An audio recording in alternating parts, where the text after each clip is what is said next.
I had entered in an idle mood the shop of one of those Parisian curiosity vendors for the purpose of buying a unique paperweight.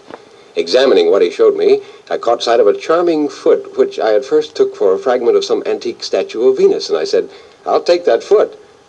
The merchant looked at me ironically and held out the object desired that I might examine it more fully. I was surprised at its lightness.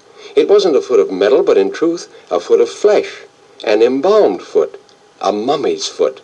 On examining it still more closely, the very grain of the skin and the almost imperceptible lines impressed upon it by the texture of the bandages became perceptible. It was the foot of the ancient Egyptian princess Hermonthis, the merchant assured me. I went home delighted with my acquisition. With the idea of putting it to profitable use as soon as possible, I placed the foot of the divine Princess Hermonthis upon a heap of papers on my table, and then went out to dinner. It was a beautiful spring night, and the lights of Paris glowed along the boulevards. When I came back that evening with my brain slightly confused by a few glasses of wine, a vague whiff of oriental perfume delicately titillated my olfactory nerves.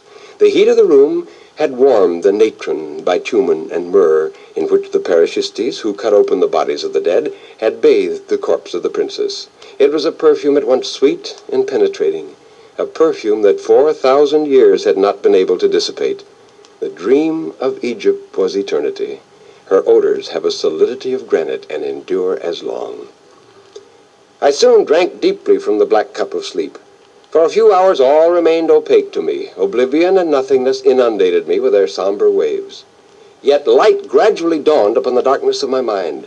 Dreams commenced to touch me softly in their silent flight. The eyes of my soul were opened, and I beheld my chamber as it actually was. I might have believed myself awake, but for a vague consciousness which assured me that I slept, and that something fantastic was about to take place. I beheld the strangest figure imaginable before me. It was a young girl of very deep coffee-brown complexion, with eyebrows so black that they seemed blue. She wore upon her bosom a little green idol figure bearing a whip with 7 lashes, which proved it to be an image of Isis, the Egyptian goddess of the arts. One strange circumstance, which wasn't at all calculated to restore my equanimity, was that the apparition had but 1 foot. The other was broken off at the ankle. I comprehended at once, and I said, "Princess, I never retained anybody's foot unjustly. Even though I paid for your foot, I present it to you gladly. I should feel unutterably wretched to think that I were the cause of so amiable a person as the Princess Hermonthis being lame." She turned a look of deepest gratitude upon me, and her eyes shone with a bluish gleam of light.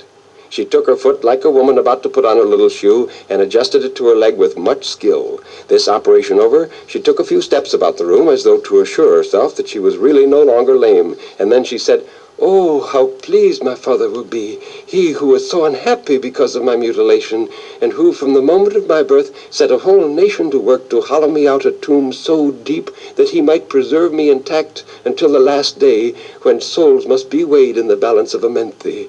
Come with me to my father. He will receive you kindly, for you have given me back my foot." Well, I was rather surprised I understood her, for she spoke in a most ancient Coptic tongue, such as might have been spoken 30 centuries ago in the syrinxes of the land of Sur. Somehow I understood Coptic perfectly well that night. As to her invitation for me to go with her to her father, I thought it natural enough. I arrayed myself in a dressing gown, hurriedly put on a pair of Turkish slippers, and informed the Princess Hermonthis that I was ready to follow her. Before starting, Hermonthis took from her neck the little green idol and laid it on the scattered sheets of paper which covered the table, and said, "It is only fair that I should replace your paperweight." She gave me her hand, which felt soft and cold like the skin of a serpent, and we departed.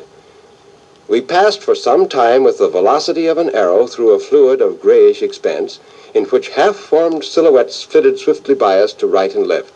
For an instant, we saw only sky and sea.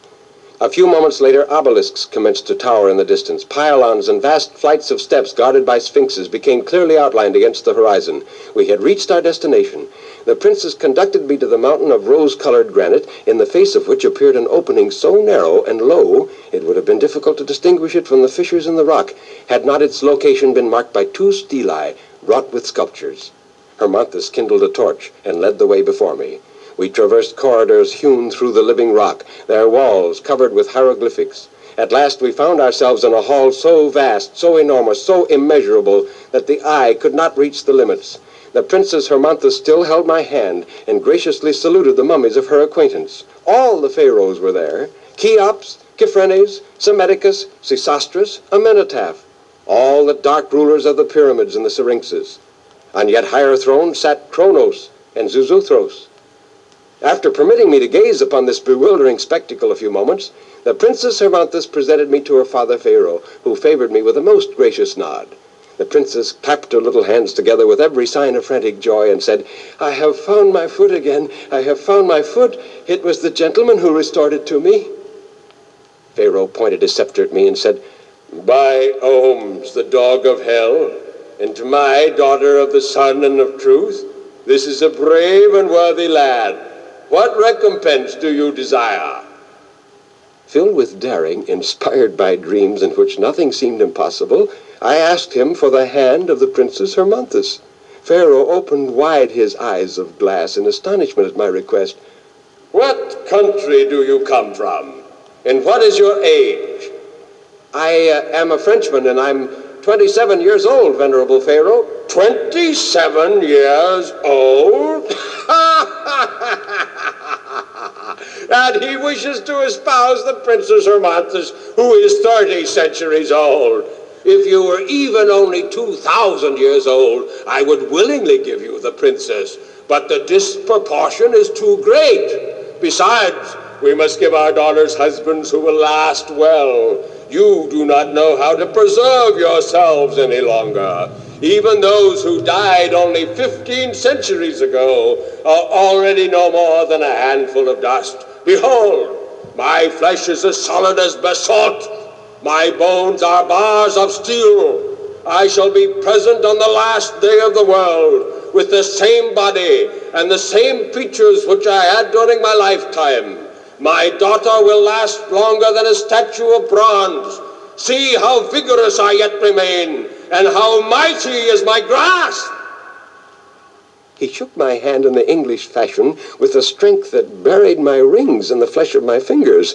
He squeezed me so hard that I awoke and found my friend Alfred shaking me by the arm to make me get up, saying, "Oh, you everlasting sleeper. Must I have you carried out into the middle of the street and fireworks exploded in your ears? It's afternoon. Don't you recollect your promise to take me with you to see Monsieur Quarto's Spanish pictures?" "Oh, I forgot all about it," I answered, getting up hurriedly. "We'll go there at once. I have the permit lying on my desk." I started to find it, but fancy my astonishment when I saw lying there, not the mummy's foot, but the little green idol left in its place by the Princess Hermonthis.